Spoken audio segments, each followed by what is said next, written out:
They called her ugly at the charity ball. Then the Mafia boss asked for her hand. A true story. Lena Marchetti ironed her navy dress 3 times that evening. Not because it was wrinkled. She just needed something to do with her hands. The dress was simple. It had no beading, no dramatic cut, no designer label sewn into the lining. It was the kind of dress a woman buys when she cares more about being comfortable than being noticed. And for most of her life, that had been perfectly fine with Lena. She was not the kind of person who needed a room to turn and stare. She was the kind of person who got things done quietly, who remembered birthdays, who stayed late at the office folding donation letters when everyone else had gone home. She worked for a small nonprofit called Bright Path, an organization that helped underprivileged children access education. It was not glamorous work. It did not pay well. But every time she visited one of their partner schools and saw a child reading a book they would not have had otherwise, she felt something settle in her chest that she could not find anywhere else. The Meridian Children's Charity Gala was the biggest fundraising event of the year. Lena had spent 4 months organizing it, the venue, the catering, the silent auction, the guest list. She had barely slept the week before. And yet, as she stood in front of her bathroom mirror that Friday evening, she felt the familiar quiet fear creep in. The fear that she would walk into that glittering room and disappear completely. She pushed the feeling aside, picked up her small handbag, and left. The Grand Aurelius Hotel looked the way it always did at night, like something out of a dream that money had built. The chandeliers in the lobby were the size of small cars. The floors were white marble. Women in long gowns moved through the crowd like slow, beautiful boats, and men in dark suits stood at the edges of conversations, holding drinks they barely touched. Lena checked in her coat, straightened her back, and walked inside. She spent the first 30 minutes doing what she always did at these events, checking on the staff, making sure the auction tables were properly arranged, confirming that the speaker's microphone was working. She spoke to the event coordinator, reviewed the evening schedule, and made a small adjustment to the centerpiece arrangement on the head table. This was her world. She was good at it. Then she saw him. Marco was standing near the bar with a glass of red wine in one hand and his other hand resting on the lower back of a tall woman in a gold dress. He was laughing at something the woman had just said, and the laugh was warm and easy, the kind he used to reserve for her. The woman in the gold dress was Ginevra Falco. Lena recognized her immediately. Ginevra was a socialite and a former colleague, the kind of person who made every room feel like a competition. Marco and Lena had been together for 2 years. He had ended things 8 months ago with a sentence she had never fully recovered from. He had said, "Lena, you are a good person. But I need someone who fits a certain image." She had nodded, thanked him for being honest, and gone home and cried on her kitchen floor until her knees hurt. Then she had gotten up, made tea, and gone to work the next morning. She had not told anyone what he said. She was too ashamed to repeat it. She looked away from Marco and focused on the auction table.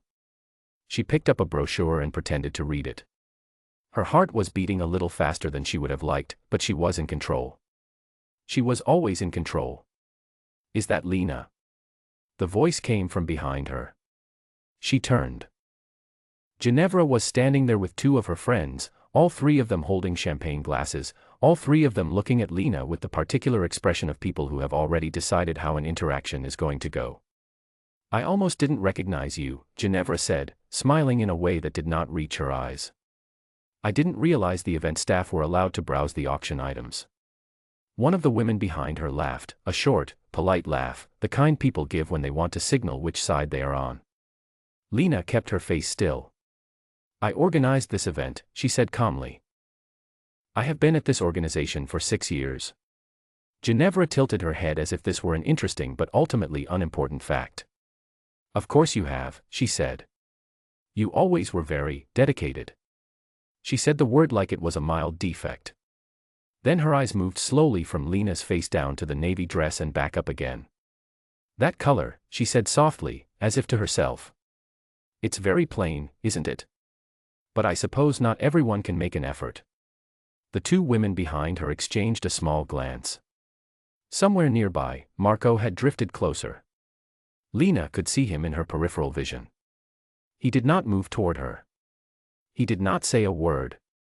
Lena stood completely still. She felt the familiar heat rise in her face, the one she could never fully stop, the one that always betrayed her. But she did not look away. She did not shrink.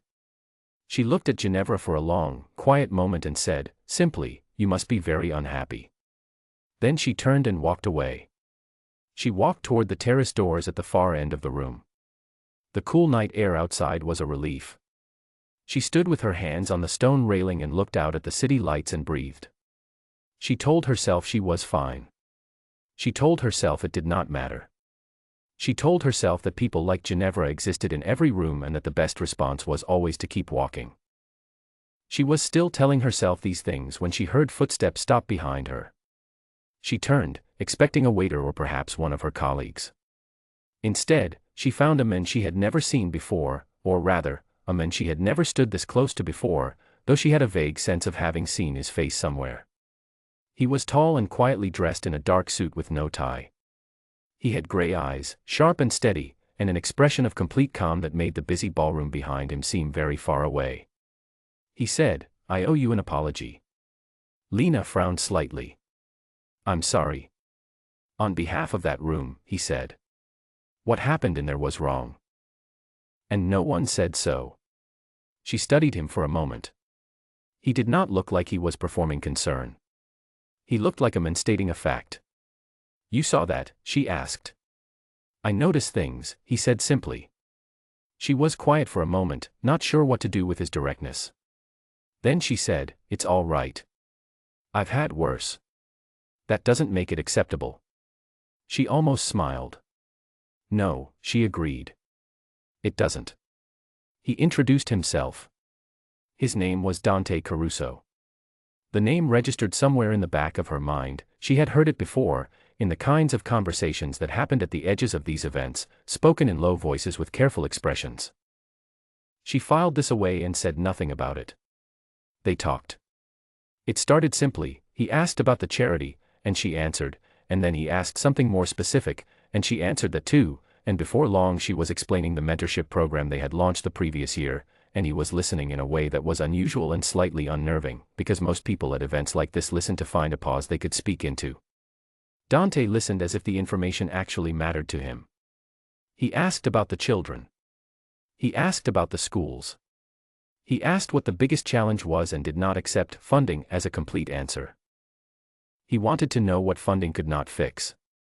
She told him about the children who had books and classrooms but no stable adult figure who believed in them, and something in his expression shifted, just slightly, just briefly, in a way she could not name. 23 minutes passed. She knew because she glanced at her watch once and was surprised by the number. Before she went back inside, he said, "I'd like to introduce you to the event hosts, if you'd allow it. As my companion for the rest of the evening." She looked at him. "Why?" He answered without hesitation. "Because you built this event and you deserve to be seen in it." She considered this for a moment. It was a strange offer, made by a man she had just met, in circumstances she had not planned for. But there was no pressure in how he said it. He was simply offering, the way a person might hold a door open. She could walk through it or not. She said yes. They walked back into the ballroom together. She was not certain, at first, that anyone noticed. And then she felt it, the almost invisible shift in the air that happens when a room collectively redirects its attention. Dante walked with the kind of quiet certainty that moved people out of his path without him ever asking them to move. She was not sure how he did it. It was simply something he carried. She saw Ginevra notice. It was a small thing, just a slight pause in the conversation, a half-second where Ginevra's smile held its shape a moment too long. She saw Marco look up from his drink and then look away quickly, the way people do when they see something that makes them uncomfortable for reasons they cannot explain. Lena did not look at either of them for long.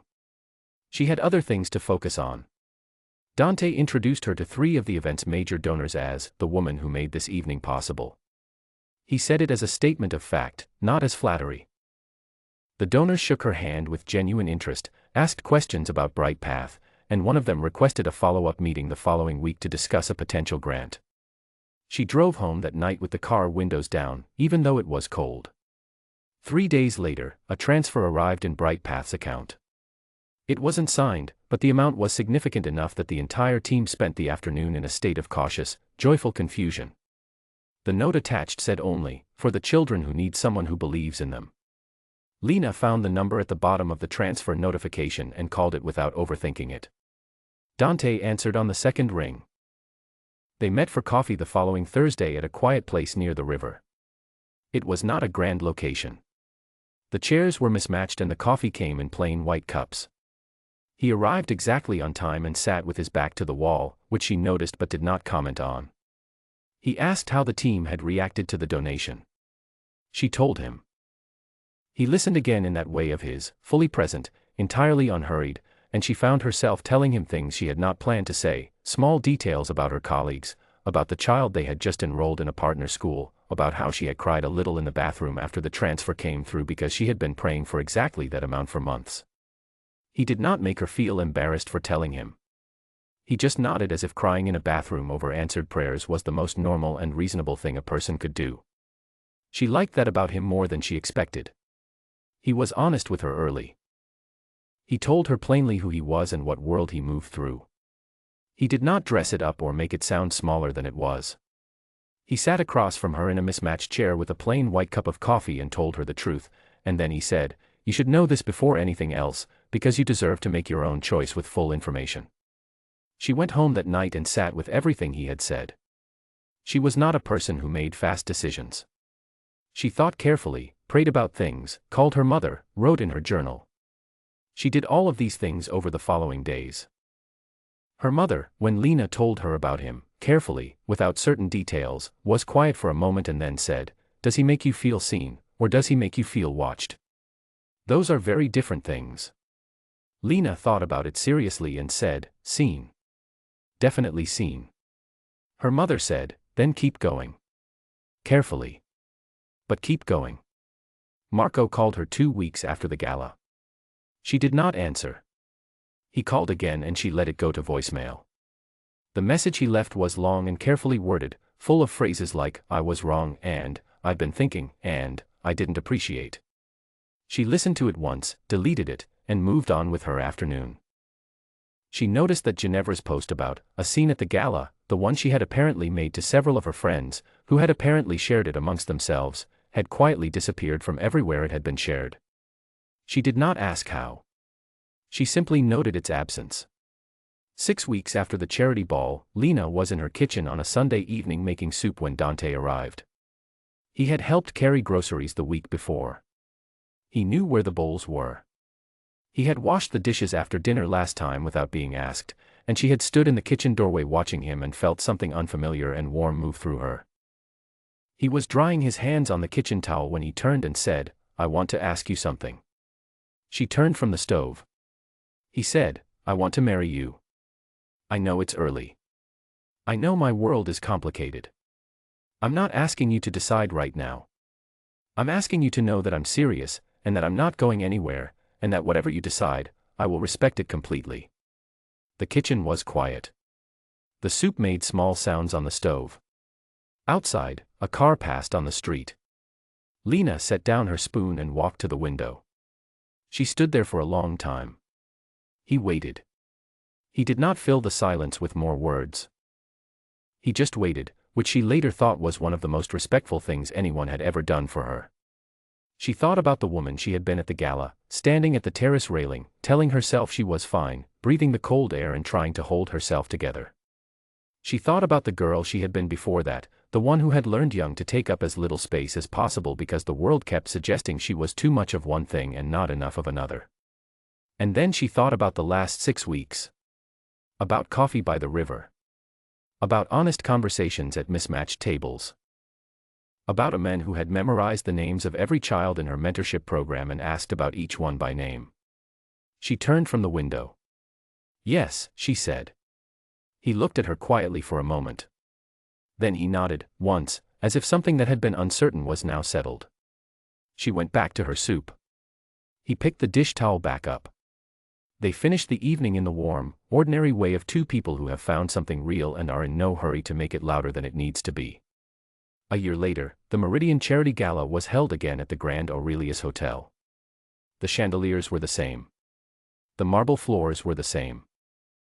700 people in fine clothes moved through the same rooms, holding the same kind of drinks.